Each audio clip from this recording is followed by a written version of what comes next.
क्यों किया? जो ये शहरी आयुष आरोग्य मंदिर है इसको वहां क्यों स्थापित किया है, नगर पालिका क्षेत्र में क्यों नहीं किया? अध्यक्ष महोदय, मैं पार्टी पॉलिटिक्स में नहीं पढ़ना चाहता।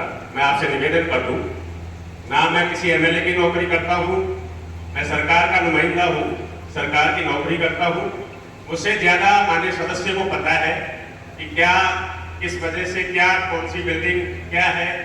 अगर मुझे आप मेरे ऊपर ये एलिगेशन लगाना चाहते हैं कि मैं किसी के दबाव में काम कर रहा हूं, तो आपसे मेरा निवेदन है, कृपया मैं मेरे शब्दों को वापस लेता हूं कि मैं किसी के दबाव में काम नहीं कर रहा हूं। मैं सरकार का काम कर रहा हूं, जो सरकार के रूल्स रेगुलेशन है उसके हिसाब से काम कर रहा हूं।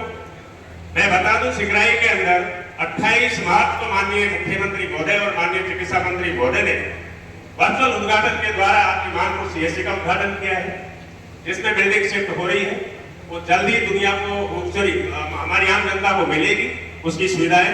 रही बात आपकी करोड़ी की बिल्डिंग की, जिसमें आज भी फायर इन्वेस्टिगेशन का काम पूरा नहीं हुआ है, पहले सदस्य महोदय से निवेदन है कि एक बार थोड़ी सी सरसरी निगाह उसमें डाल लेते।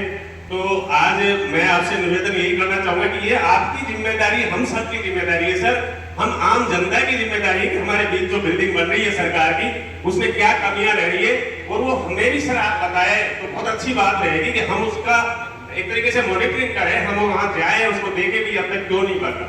तो सर ये रही बात आप जिसकी घूमना की बात कर रहे हो, सर घूमना के अंदर अध्यक्ष महोदय मैं बता दूं, 2023 में पीएससी की घोषणा हुई, 2023 के बजट, उस घूमना के अंदर सर वो पीएससी स्टार्ट तक नहीं हुई 2023 से अब तक। जैसे तैसे करके मैंने एक आयुर्वेदिक औषधालय के किराए को, उस कमरे के किराए का किरायानामा कुछ कहकर उसको कि भाई किराया बीसीएनओ को भेजा, भैया कैसे भी सरपंच साहब से रिक्वेस्ट कर वहां पे एक कमरा मिल जाए, क्योंकि सर अब तक हमारे पास स्टाफ नहीं था।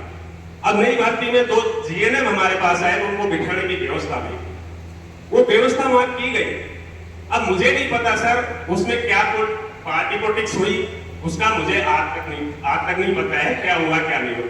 लेकिन कम से कम हमारे 2 जीएनएम बैठे तो सही सर, आज वो 2 जीएनएम वहां बैठकर कम से कम वो प्राथमिक ऐड तो दे सकते हैं, कम से कम वो प्राथमिक दवा तो दे सकते हैं सर। इसमें हमने क्या बुरा कर दिया सर? हमने कोई बुराई नहीं की शायद, जहां तक मेरी सोच। घूमना के लिए साहब आपको धन्यवाद है, लेकिन मैं जो कर रहा हूँ इसी तर्ज पर झूठी सूचना दी जा रही है, और ये सिर्फ एक विक्रम बख्शीवाल एमएलए की दबाव में काम कर रहे हैं। ये सच्चाई है, सदन के बीच में मैं कह रहा हूँ।